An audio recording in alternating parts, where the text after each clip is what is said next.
Bonjour, je m'appelle Ralph et dans cette série sur OpenPlotter, nous allons faire aujourd'hui une petite vidéo sur comment ajouter un GPS. Alors pourquoi une petite vidéo? Parce que vous allez le voir, c'est extrêmement facile d'ajouter un module GPS à notre ordinateur de bord. Alors, le principe général, nous avons notre Raspberry Pi, nous allons y ajouter un module GPS que nous devons acheter bien évidemment, c'est tout petit, ça coûte quelques euros. Tout cela va communiquer avec ce que j'avais présenté, notre serveur Signal-K, hein, c'est le petit logiciel, un des morceaux de OpenPlotter qui, lui, son travail va consister à aller prendre toutes les informations, de tous les capteurs qu'il y a sur votre bateau, de transformer ça en signal NMEA 0183 et d'envoyer ça via le Wi-Fi sur les différents appareils qui en ont besoin, comme OpenPlotter, ma tablette avec Navionics ou plein d'autres choses. Bon, pour notre récepteur GPS, nous avons évidemment besoin de notre Raspberry Pi, il est déjà branché. Nous avons besoin d'un récepteur GPS, voilà. Un récepteur GPS USB, ça coûte quelques euros, je vous mettrai le lien dans la description. Celui-ci est pas mal, il a un fil relativement long, ce qui permet de le placer à un endroit stratégique, loin des masses métalliques, etc. dans le bateau. Donc je vous mettrai le lien dans la description. Alors, le petit souci, c'est que si on commence à brancher, il y a 4 prises USB sur le Raspberry Pi, mais si on commence à brancher beaucoup de choses dessus, le Raspberry Pi ne va pas fournir assez de courant pour tout, hein. On va pouvoir brancher dessus un clavier, une souris, maintenant un GPS, plus tard un AIS, etc. Donc ça va pas aller, ça ne va pas suffire. Le courant que le Raspberry Pi est capable de fournir ne suffira pas pour tous les devices. Ce que j'ai fait, j'ai racheté un hub USB. Donc c'est un espèce de bloc multiprise USB, mais qui est alimenté. C'est-à-dire que je peux brancher dedans une alimentation séparée de celle du Raspberry Pi. Donc lui fournira le courant pour alimenter les différents objets que je vais brancher. Alors, celui-ci n'est pas bien. Je l'ai acheté, mais je n'en suis pas content. Alors pourquoi? Parce que la prise d'alimentation ici, au dos, là, c'est pas une prise conventionnelle USB.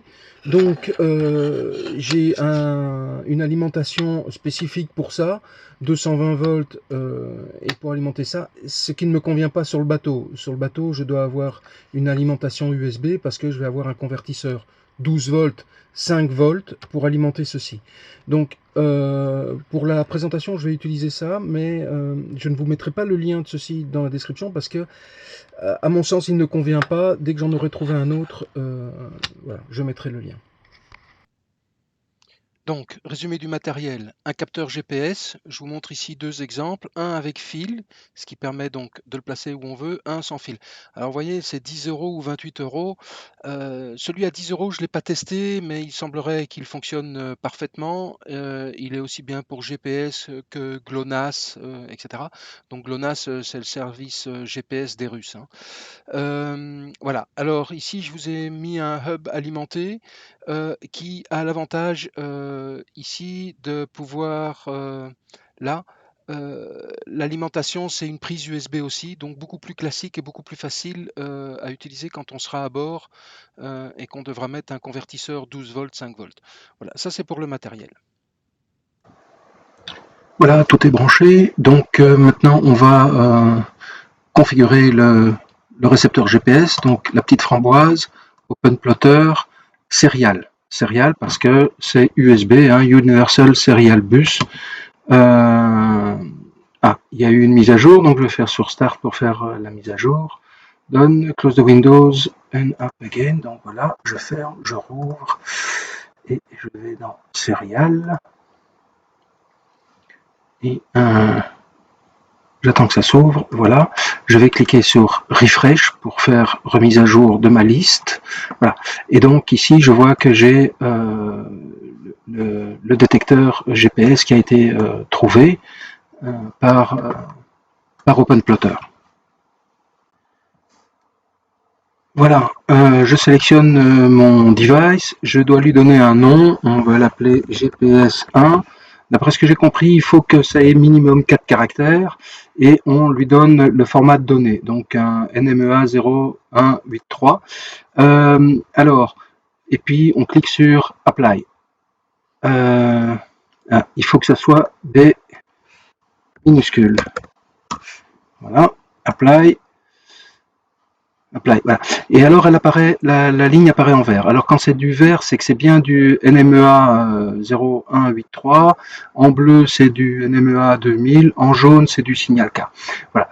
Et ici, j'avais laissé cocher Remember Device by Vendor parce que ce qui permet de, si jamais je le change de port USB, je le déplace, il va se rappeler que c'est le même appareil que j'ai branché juste sur une autre prise USB. Parce que si on coche ici la position, ça veut dire qu'on peut jamais changer de port USB quand on branche le GPS. Voilà. Ah, si jamais la ligne apparaît en rouge, cela signifie évidemment que le device, le GPS n'est pas branché ou non reconnu ou non trouvé.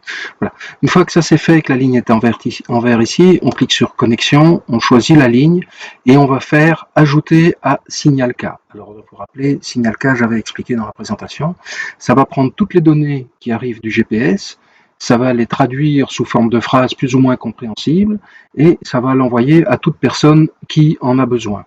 Donc ici, je parle surtout de OpenCPN ou notre tablette. Voilà, donc on clique sur la ligne et on fait Add to Signal K, on clique sur Auto et Signal K va de lui-même redémarrer, restarting Signal K et il n'y a aucun souci, voilà, on attend que ça redémarre. Voilà, donc notre GPS est installé et configuré, on peut fermer ça, on va ouvrir OpenCPN, les cartes, voilà, on attend que ça s'ouvre. Ah, je ne sais pas si vous voyez, j'ai continué mes petites cartes Navionics sur Signal K, donc ici j'ai fait toute la Sardaigne.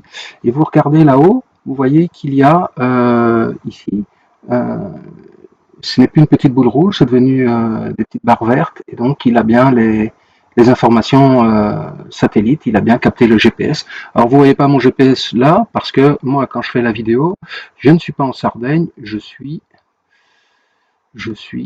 là. Voilà, au milieu de nulle part. En fait, je suis donc en Belgique. Alors, vous pouvez vous demander comment ça se fait que OpenCPN a tout de suite retrouvé le GPS et signal K. En fait, parce que par défaut, OpenCPN, quand on a installé OpenPlotter, tout a été paramétré par défaut.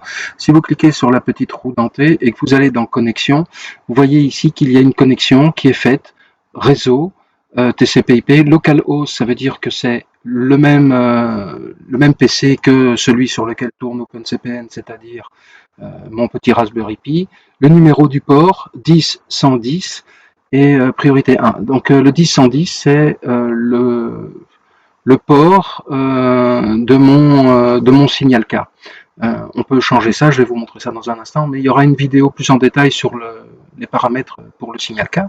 Mais sinon, voilà, c'est grâce à ceci ici que OpenCPN, celui qui montre les cartes, retrouve toutes les informations fournies par notre serveur Signal K qui est sur la même machine au port 10 110. Voilà. Donc voilà, on va aller jeter un œil à ce qui se passe dans Signal K. Alors Signal K, pour y accéder, soit on clique sur la petite bouteille ici en haut, soit via le menu, la framboise, Open Plotter, Signal K. Voilà. Et l'interface Signal K, ça passe par un web browser. Donc ici c'est Chromium mais c'est bon. Vous pouvez installer Google Chrome, Opera ou un autre browser de votre choix. Voilà. Si vous voulez, vous pouvez faire login pour vous connecter au serveur. Ce n'est pas obligatoire dans ce que je vais vous montrer ici. Ce qui va nous intéresser, c'est les web apps et le data browser.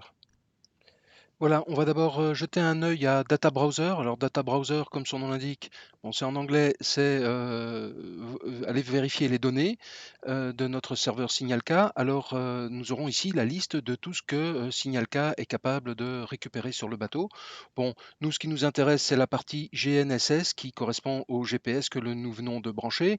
Je vois que je suis à une altitude de 174 mètres, que j'ai 4 satellites connecté. Et ici, j'ai latitude, longitude, j'ai la position. Voilà. Speed overground, évidemment, fait 0. Nous y reviendrons voilà, la prochaine fois. Bon, par contre, heure et date, ça, il est capable d'avoir. Donc ici viendra la liste de tout ce que Signalka est capable de récupérer sur le bateau. Voilà, et maintenant, si on jette un petit œil à Web App, donc ce sont des applications web, hein, parce que ça tourne dans un browser. Il y en a deux où on peut jeter un œil, c'est Instrument Panel, et donc qui vous propose un panneau, un dashboard, un panneau de contrôle où on voit déjà notre position, cap overground, la date, l'heure. Bon, ici c'est la position qui fonctionne puisque c'est le GPS que nous venons d'installer. Si on fait back, vous pouvez aussi jeter un œil, c'est un autre type de panneau, à Simple Gauge, c'est des simples jauges. On clique dessus et donc ben voilà, on a Speed Overground, la profondeur, tout ça viendra quand on branchera tout ça, hein, voilà. Et donc, mais ce sont des panneaux de contrôle qui vont évidemment s'enrichir au fur et à mesure que nous ajouterons des capteurs à notre ordinateur de bord. Bon, bah maintenant, je vais vous montrer comment ça se passe sur la tablette. Là derrière, nous avons OpenCPN qui est ouvert, hein. Ça, c'est l'écran de mon Raspberry Pi. Et là, j'ai ma tablette. Et donc, le Wi-Fi est activé, évidemment, sinon ça ne fonctionne pas. Je vais démarrer Navionics. Voilà. Je ne vais pas activer le GPS de ma tablette. Je vais dire pas maintenant. Il est forcément incapable, du coup, de placer mon bateau. Je vais faire Menu. On va choisir appareil couplé. Voilà, on va faire ajouter un appareil. On va donner un nom, par exemple mon bateau. Mon bateau K, pour dire bateau K. Voilà, le host. Alors là, il faut mettre l'adresse IP de votre... On peut pas mettre localhost, hein. Localhost, c'est quand j'étais sur le Raspberry Pi avec OpenCPN qui est là derrière. Sur ma tablette, évidemment, c'est pas le même. Donc ici, je dois mettre l'adresse IP. Si vous ne savez pas quoi mettre ici, je vous renvoie à la vidéo installation et paramétrage du Wi-Fi. Donc moi, l'adresse IP pour moi de mon Raspberry Pi, c'est 192.168.1.150. Le port, c'est le même que celui dans OpenCPN, donc c'était 10, 100 et 10. Voilà. On clique sur enregistrer et hop, vous avez vu mon bateau apparaître là. Et il a bien retrouvé mon bateau, il est connecté et il a retrouvé le GPS de mon Raspberry Pi. Voilà, et il a placé mon bateau au bon endroit. Et voilà, c'est comme ça qu'on connecte la tablette. Alors, quand on aura installé la IS, ben pareil, il ira chercher les informations AIS de tous les bateaux environnants et il me les affichera aussi sur ma carte de ma tablette. Voilà. Bon ben voilà une petite synthèse de notre projet. Donc maintenant on s'est installé OpenPlotter sur notre Raspberry Pi, modèle 4B avec 4 gigabytes de RAM, etc., etc. Donc OpenPlotter, hein, c'est OpenCPN et tout ce qui va avec. On s'est paramétré le Wi-Fi, en tout cas une première partie du paramétrage Wi-Fi on sait faire. On s'est installé des cartes, on sait faire des mises à jour et des sauvegardes et on s'est installé un GPS. Voilà, je pense que notre projet avance bien. Le reste, ça sera pour une prochaine fois. À bientôt.